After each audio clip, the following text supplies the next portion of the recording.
Alumni of this institute, जैसे doctor S Radhakrishnan, कौन थे? Second president of India, doctor CV Raman and doctor APJ Abdul Kalam. ऐसी ये जो महान शख्सियत है, ये इस बनारस हिंदू यूनिवर्सिटी से पढ़कर निकले।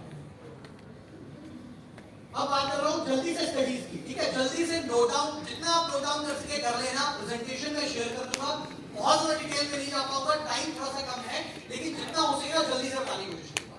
सबसे पहले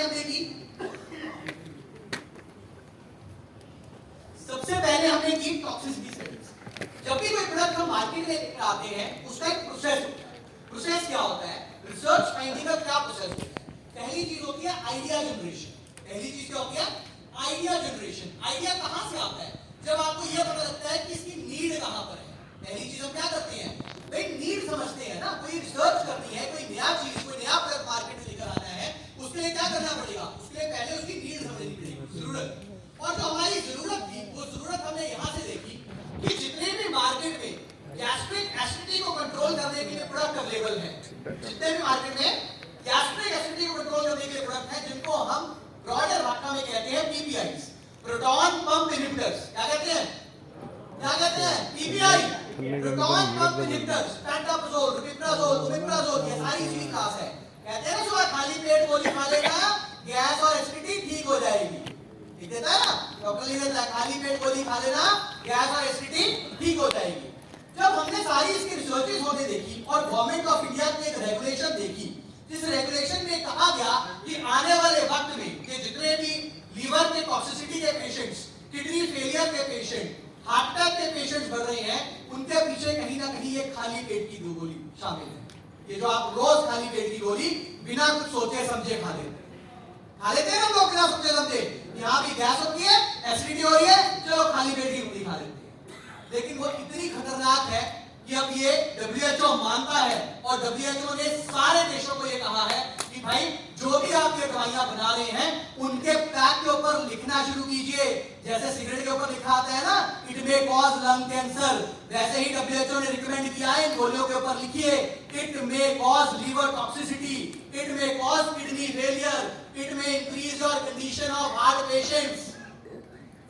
लेकिन क्या है, जो यह चीजें इंप्लीमेंट होने में बहुत वक्त लगेगा। लेकिन हमारी जिम्मेदारी क्या है? हमारी जिम्मेदारी ये है ना, जिम्मेदारी क्या है कि लोगों को हम लोग पहुंचकर सही वो बात बता सके कि दोस्तों ऐसा नहीं है, ये जो दवाई है ये इतनी ज्यादा खतरनाक है, ये आने वाले वक्त में ये जितने भी ये कंडीशंस बढ़ रही हैं, हमारे liver toxicity condition, kidney toxicity की, हार्ट फेलियर की कंडीशंस, इनके पीछे ये आपकी वो छोटी सी खाली पेट वाली गोली। अगर खाते हो आज से खाना बंद कर देना, कीयम खाइए। बिलीव किसी भी तरह की आपको ये एसिडिटी और पेट रिलेटेड इंडाइजेशन की समस्या कभी नहीं होगी। इसीलिए बार-बार कहते हैं, बार-बार कहता हूं, हमेशा कहता हूं, हर मंच से कहा है, मेरे दोनों डायरेक्टर्स ने हर मंच से कहा है, जुड़ना है दिल से जुड़िएगा, खाना है तो पहले खुद खाइएगा, परिवार में खिलाइएगा, उसके बाद दूसरे को देने जाइए। क्यों कहते हैं?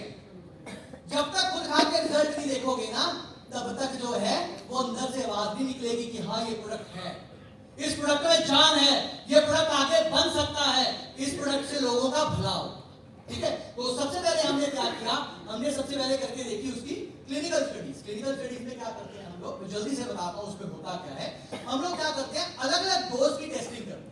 जैसे फॉर एग्जाम्पल हमने जो इसमें डोज रखी है, कितनी रखी है, कितनी डोज है जी, कितने डीएम में कितना है, 700 पक्का इतना ही है, 735, 750 और आएगी यहाँ से कोई आवाज 720 की आवाज आए, 764, 700 की आवाज, 700, 600।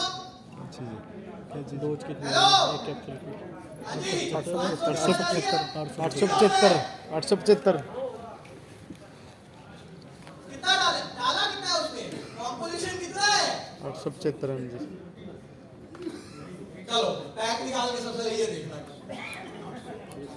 चलिए स्टडी में क्या किया जाता है, स्टडी में अलग अलग डोजेस के ऊपर ये टेस्टिंग की जाती है कि किसी भी डोज, अगर फॉर एग्जांपल कोई ज्यादा ले या कोई कम ले, तो क्या कहीं उसका कोई टॉक्सिक रिएक्शन भी नहीं होगा। हमने क्या किया, अलग अलग डोजेस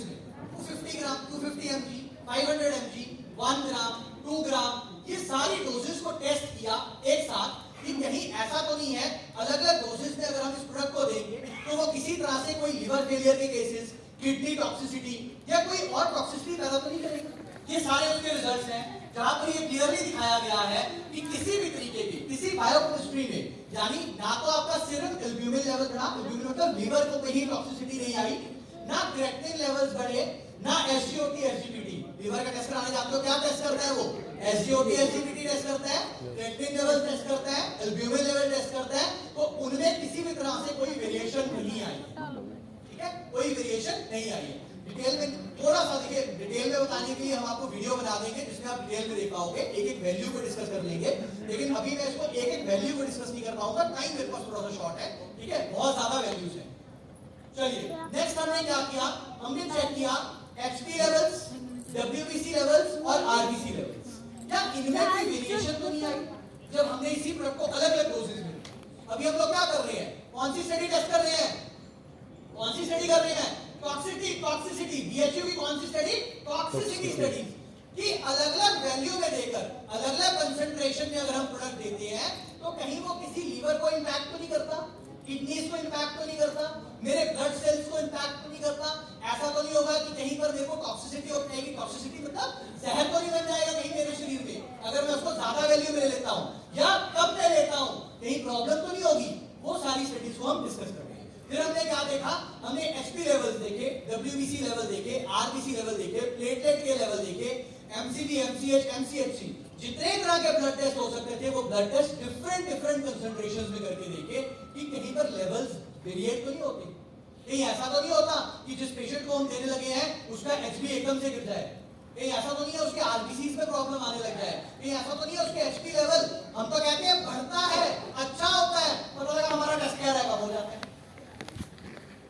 तो हमने वो सारे टेस्ट यहाँ पर करके देखे, हेमेटोलॉजिकल स्टडीज, हेमेटोलॉजिकल जिसमें ब्लड की स्टडीज करती हैं कि किसी तरीके से कोई ब्लड में कोई टॉक्सिसिटी प्रोड्यूस तो नहीं की इस प्रोडक्ट। उसके बाद हमने किया वेइंग की स्टडीज। वेइंग स्टडीज होती है बेसिकली ऑर्गन का वेट किया जाता है, जहाँ पर ये देखा जाता है कि किसी ऑर्गन में कोई डैमेज तो नहीं आ, तो यहाँ पर वो स्टडीज है। तो ये सारी स्टडीज करने के बाद हमने अप्रोक्सीमेटली इन स्टडीज को किया 6 महीने तक, 180 दिन, 180 डेज की लगातार स्टडीज की, लगातार अलग अलग डोजेस में स्टडी, 250 mg, 500 mg, 1 ग्राम, 2 ग्राम, अलग अलग डोजेस में करके देखा। और ये प्रूव हुआ कि हमारे प्रोडक्ट से किसी भी तरह की कोई टॉक्सिसिटी प्रोड्यूस नहीं होती है। ना तो वो लिवर को डैमेज करेगा, ना वो आपकी किडनीज को डैमेज करेगा, ना वो आपके किसी भी ब्लड वेसल्स पे, ना किसी हेमेटोलॉजिकल लेवल पे किसी तरह के कोई इंपैक्ट नहीं करेगा। So this was the first study which concluded that my product is non-toxic. किसी भी तरह की टॉक्सिसिटी इस प्रोडक्ट से प्रोड्यूस नहीं होती। क्लियर हुआ? पहला क्लियर हुआ? पहला पॉइंट क्लियर हुआ जिसमें हमने बात की टॉक्सिसिटी लेवल्स की, कि कहीं ऐसा तो नहीं है कि इसको देने से कोई प्रॉब्लम हो। अब ये आप कहां कॉन्फिडेंटली यूज कर सकते हो, भाई ये पता भी तो होना चाहिए यूज कहां करना है। यूज वहां करना है जहां पर आपसे आपका डॉक्टर पूछता है या जहां पर आपका कस्टमर पूछता है कि इसको मैं किसी भी चीज के साथ ले लूं, कोई प्रॉब्लम तो नहीं होगी, सर मैं एक दवाई और भी ले रहा हूं उसके साथ ले लूं, कोई इशू तो नहीं होगा। ये स्टडीज ये प्रूव करती है कि आप इसको किसी भी चीज के साथ ले सकते हैं, आपको किसी तरह की कोई टॉक्सिक रिएक्शंस या कोई प्रॉब्लम नहीं। क्लियर हुआ? पहला पॉइंट क्लियर हुआ, टॉक्सिसिटी स्टडीज को हमने क्लियर किया। नेक्स्ट चलते हैं आगे। अब हमने की गैस्ट्रिक एसिडिटी की स्टडीज। अब यहाँ पर जो हमने व्हीकल लिया, वो लिया ओमिप्राजोल, यानी हमने अपनी जो सारी स्टडीज है वो ओमिप्राजोल को लेकर की है। ओमिप्राजोल एक बड़ा पोटेंट एसिड का मतलब है, आप कह लो पीपीआई है, जिसको बड़ा कॉमनली रिकमेंड किया जाता है, बड़ा कॉमनली जो है उसको लिखा जाता है। तो जब हम लोगों ने अपनी ये सारी स्टडीज की, सबसे पहले उसमें स्टडी हमने की अल्सर इंडेक्स की, यानी अगर आपको गैस्ट्रिक अल्सर हुए, क्या क्या पेट में छाले पड़ गए हैं, पेट में अल्सर हो गए हैं, तो क्या उन अल्सर को मेरा प्रोडक्ट ठीक कर सकता है कि नहीं कर सकता? ओमिप्राजोल के अगेंस्ट हमने इन सारी स्टडीज को किया और जिसमें हमने ये पाया, पहला अल्सर इंडेक्स की स्टडी, दूसरा अल्सर इनहिबिशन की स्टडी कि वो अल्सर को कितना इनहिबिट कर पाता है, और हमने ये पाया कि हमारा प्रोडक्ट जितनी भी तरह की मार्केट में प्रिपरेशन आ रही है उनसे बराबर की एफिकेसी है, लेकिन जल्दी एफिकेसी। यानी क्या हुआ, हमने एफिकेसी कैसे देखी, एफिकेसी की जो स्टडीज हमने की वो ये देखी कि उससे बेटर इफेक्टिव है। अच्छा, बेटर एफिकेसी है और जल्दी एफिकेसी है without any side effects. Clear हुआ? जल्दी efficacy without any side effect. उसने अल्सर्स को इनहिबिट भी कर लिया, यानी जो अल्सर नए अल्सर बनने थे बनने भी नहीं दिया, और जो अल्सर बने हुए थे उनको भी ठीक कर दिया। क्लियर हुआ? क्लियर हुआ? तो दूसरी स्टडीज में हमने क्या देखा? Gastric ulcer. ये अल्सर बन जाता है ना, अगर ज्यादा एसिडिटी होगी तो क्या होगा? अल्सर बन जाती है, छाले बढ़ जाती हैं। उन छालों को जो है आपने जो है यहाँ पर इफेक्टिवली ठीक किया। इसके साथ साथ ये गैस्ट्रिक अल्सर का एक कारण और भी होता है जिसको हम कहते हैं एच पाइलोराई।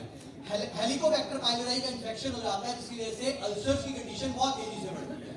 तो इसमें जो हमने फाइलेंथस डाला है, फाइलेंथस एम्प्लिका, यानी जो आमला हम लोगों ने डाला है, phyllanthus is proven to be very effective against H pylori, जिसकी वजह से गैस्ट्रिक अल्सर्स की जिनको भी प्रॉब्लम है वो सारी गैस्ट्रिक अल्सर्स की प्रॉब्लम रिजॉल्व हो। अब आते हैं ऑल्टरेशन इन गट माइक्रोबायोम, यानी माइक्रोबायोम की स्टडीज में हमने क्या देखा कि माइक्रोबायोम जो है वो कितनी तरह के माइक्रोबायोम इन्हांस हुए और किस किस तरह के माइक्रोबायोम जो है बॉडी में बढ़े। तो हमने देखा कि ये